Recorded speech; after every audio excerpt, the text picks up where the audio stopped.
ఇది పోటాపోటీగా జరుగుతోంది. ఇది చాలా ప్రెస్టేజ్ ఇష్యూ అనమాట. 25 సంవత్సరాల నుంచి ఇప్పటి వరకు ఎటువంటి ఇది లేదు. ఇప్పుడు లతారెడ్డి గారును ఇక్కడ హేమంత్ రెడ్డి గారు పోటీ పడుతున్నారు అనమాట.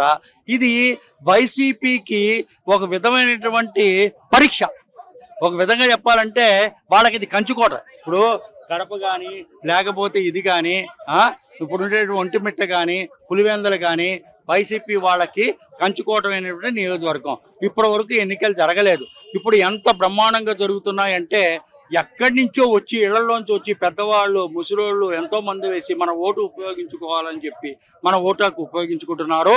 నెక్స్ట్ ఇంకోటి ఏంటంటే ఇప్పుడు ఎక్కువ ఛాన్స్ వీళ్ళకే ఉంది, కూటమి ప్రభుత్వానికే ఉంది. కానీ ఏంటంటే వీళ్ళు అవినీతి అన్ని కూడా బయటపడుతున్నాయి కదా. ఇప్పుడు అవినాష్ రెడ్డి గారు ఉన్నారు, హౌస్ అరెస్ట్ చేశారు, ఎన్నో కుంభకోణాలన్నీ బయటకు వస్తున్నాయి. ఈ కుంభకోణాలన్నీ బయటకు వచ్చి ఎంతో మంది జైలుకి వెళ్తున్నారు. ప్రజల్లో ఏమిటంటే ఇప్పటి వరకు మనం ఇలాంటి అవినీతి పరులను ఎన్నుకున్నామా అనేటటువంటి భావన ప్రజల్లో కలిగిందనమాట. దీని ప్రభావం ఇప్పుడు ఎవరైతే ఇలా అరెస్ట్ చేసేసి అందరి యొక్క వైసీపీ యొక్క భాగోత్వంతో బయట పెడుతున్నారో దీని ప్రభావం ఈ ఎన్నికల మీద పడుతుంది. పులివెందుల్లో చాలా రోజుల తర్వాత అంటే దాదాపుగా 20 సంవత్సరాల తర్వాత ఇప్పుడు లోకల్ బాడీ ఎలక్షన్స్ కింద ఈ జెడ్పీటీసీలు జరుగుతున్నాయి కదా. ఇన్నిసార్లు కూడా వైసీపీకి సంబంధించిన లేదా కాంగ్రెస్ కి సంబంధించిన అభ్యర్థులే ఎనానమస్ కింద నాయకులుగా నియమించుకోగలిగారు. మరి మొట్టమొదటిసారికి ఎన్నికలు జరుగుతున్నాయి కదా, మరి ఎటువంటి పరిస్థితులు తలెత్తుతాయంటారు? ఇప్పుడు బ్రహ్మాండమైనటువంటి కూటమి ప్రభుత్వానికి ఎక్కువ అవకాశం ఉన్నది.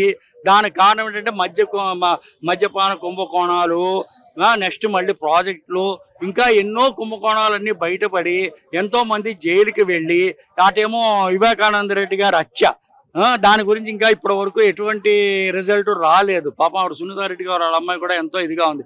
ఈ ప్రభావం ఏంటంటే వీళ్ళు చేసినటువంటి తప్పులన్నీ కూడాను ఒక్కొక్కటి బయటకు రావడంతో ప్రజలు ఆశ్చర్యపోతున్నారు. అయ్యో బాబోయ్ ఏమిటి ఇంత పెద్ద స్కామ్స్ జరిగాయా, ఇన్ని లక్షల రూపాయలు, ఇన్ని లక్షల కోట్ల రూపాయలు కుంభకోణం జరిగిందా, ఆశ్చర్యపోయి ఈ ప్రభావం ఈ ఓట్ల రూపంలో కూటమికి ఒక ప్లస్ పాయింట్ అయ్యి ఇప్పుడు కూటమే లెక్కేటటువంటి అవకాశం ఉన్నది. జగన్మోహన్ రెడ్డి గారు పులివెందుల జెడ్పీటీసీ ఎలాగైనా గెలవాలని చెప్పి చాలా శతవిధాలుగా ప్రయత్నం చేయడం, వైఎస్ఆర్సీపీ పార్టీకి సంబంధించిన నాయకులు సతీష్ రెడ్డి గారు కానీ, అవినాష్ రెడ్డి గారు కానీ, బిఎఫ్ మధుసూదన్ రెడ్డి గారు కానీ, బైరెడ్డి సిద్ధార్థ రెడ్డి కానీ ఇలా చాలా మంది నాయకులు అయితే తీసుకురావడం అయితే జరిగింది.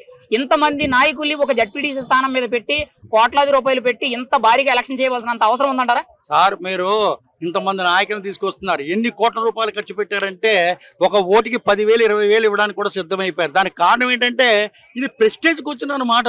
ఇప్పుడు కారణం ఏంటంటే ఇక్కడ ఓడిపోతే ఇంకా వాళ్ళకి నెక్స్ట్ ఇంకా ఫర్దర్ ఇది లేదు, ఇంకా వాళ్ళకి వైసీపీకి నెక్స్ట్ ఫర్దర్ ఇంకా వాళ్ళకి భవిష్యత్తు లేదు. కారణం ఏంటంటే తన సొంత నియోజకవర్గంలో కనుక ఓడిపోతే వాళ్ళకి నెక్స్ట్ ఫర్దర్ ఎలక్షన్స్ లో ఇది చాలా పెద్ద దెబ్బ తగులుతుంది. అంటే చాలా మంది కూడా చెప్పేది ఏంటంటే విశ్లేషకులు అందరూ కూడా గతంలో కుప్పంలో ఎమ్మెల్యేగా చంద్రబాబు నాయుడు గారు ఉండేటప్పుడు కుప్పం మున్సిపాలిటీ అనేది వైసీపీ గెలిచింది, అప్పుడు చంద్రబాబు నాయుడు గారికి కొంత అవమానం జరిగింది అనే విధంగా మాట్లాడడం జరిగింది.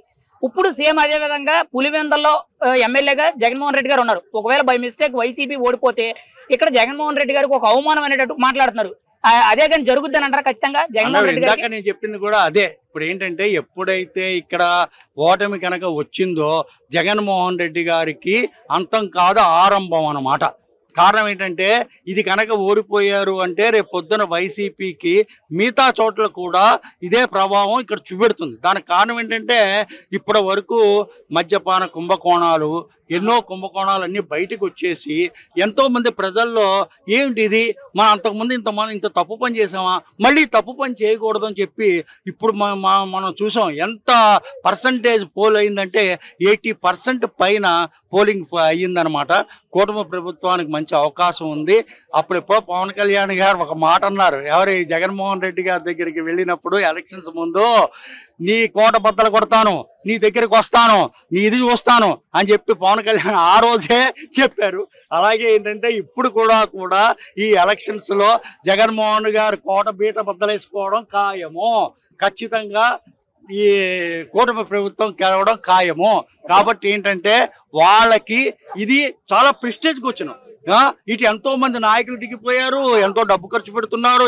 ఎన్ని ఖర్చు పెట్టినా కానీ ఈ కుంభకోణాలన్నీ ప్రజలందరికీ తెలిసిపోయి వీళ్ళకి ఒక మైనస్ పాయింట్ అయిపోయింది. ఈ మైనస్ పాయింట్ మూలాన్ని తప్పకుండా కూటమి ప్రభుత్వానికి ఛాన్స్ ఉంది, తప్పకుండా వాళ్ళకి గెలుస్తారు. ఈ గెలవడంతో వైసీపీ ప్రభుత్వానికి ఒక చిన్న దెబ్బ, ఇంకా ఇలాంటి దెబ్బ కాదు ఇంకా.